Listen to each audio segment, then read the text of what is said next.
നിങ്ങൾ ഒരു യാത്ര പോകുന്ന പോലെയാണ് ഭൂമിയിലേക്ക് വന്നത്. ആ യാത്ര കഴിഞ്ഞ് മടങ്ങിപ്പോകുന്നത് പോലെയാണ് നിങ്ങളുടെ മരണം.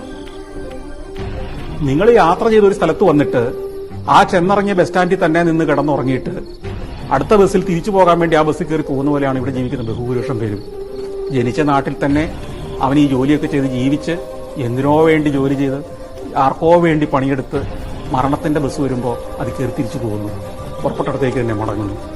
അതിനേക്കാൾ നല്ലത് നിങ്ങൾ ചെന്നിറങ്ങിയ ബസ് സ്റ്റാൻഡിൽ നിന്ന് ഒന്ന് ഇറങ്ങി നടക്കുക, കാണുക, അവിടുത്തെ ജീവിതത്തെ അനുഭവിക്കുക, അവിടുത്തെ രുചികളെ ആസ്വദിക്കുക, അവിടുത്തെ കാഴ്ചകളും സുഗന്ധങ്ങളും പരമാവധി വലിച്ചെടുക്കുക, അതിനെ മനസ്സിൽ നിറയ്ക്കുക. ഈ പ്രപഞ്ചം എത്ര അത്ഭുതം നിറഞ്ഞതാണെന്നും എന്നെ ഇങ്ങോട്ട് അയച്ച സൃഷ്ടാവ് എത്ര ഗംഭീരമായിട്ടാണ് ഇതിനെ സൃഷ്ടിച്ചു വെച്ചിരിക്കുന്നതെന്നും അതിനെ അപ്രീഷിയേറ്റ് ചെയ്തുകൊണ്ടും തിരിച്ച് മടക്കയാത്രയിൽ അങ്ങ് ചെല്ലുക.